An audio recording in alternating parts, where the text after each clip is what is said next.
Banyak kemajuan teknologi yang dicapai hingga saat ini merupakan hasil perkembangan fenomena fisik sederhana, termasuk roket.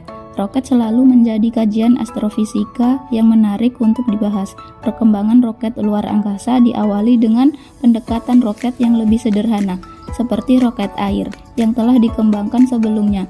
Prinsip dasar penggunaan roket air adalah mengeluarkan sejumlah air dari nosel roket yang diartikan juga sebagai perbedaan tekanan sebagai sumber energi roket. Hukum Bernoulli. Hukum atau prinsip Bernoulli pertama kali dikemukakan oleh seorang bernama Daniel Bernoulli yang lahir pada tanggal 8 Februari 1700 di Groningen, Belanda. Bernoulli dalam bukunya Mekanika Fluida menunjukkan bahwa ketika kecepatan aliran fluida meningkat, tekanannya menurun.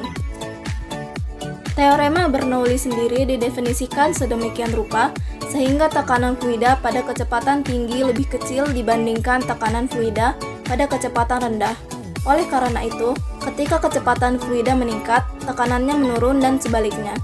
Hukum ini menyatakan jumlah tekanan, energi kinetik, dan energi potensial dari setiap volume pada setiap titik dalam aliran suatu fluida adalah sama. Landasan teori. Perlu diingat lagi bahwa hukum Bernoulli ini diturunkan dari hukum kekekalan energi mekanik yang dimana rumusnya adalah energi mekanik sama dengan energi kinetik plus energi potensial. Landasan teori. Dari rumus tadi, apabila dihubungkan dengan tekanan, maka akan berlaku persamaan berikut. Tekanan plus energi kinetik plus energi potensial sama dengan konstan dari persamaan tersebut. Jadilah persamaan hukum Bernoulli seperti di bawah ini. Metodologi. Umumnya percobaan roket air menggunakan botol plastik sebagai bahan dasarnya. Karena botol plastik mudah ditemukan, oleh karena itu, variasi data masukan yang diberikan terbatas.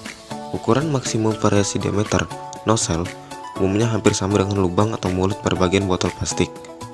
Besar kecilnya bagian terbesar bergantung pada tekanan udara awal dalam roket air. Hal ini karena akan mempengaruhi kepadatan udara di dalam botol segera setelah semua air keluar. Gambar 1 menunjukkan diagram skema roket air dengan beberapa variabel yang teridentifikasi. Fase 1. Saat tabung peluncuran digunakan, kecepatan awal dihasilkan di dalam tabung peluncuran. Perbedaan antara tekanan di dalam botol dan tekanan atmosfer, dan adanya energi akibat panjang tabung peluncuran. TO dihitung persis saat roket meninggalkan ujung tabung.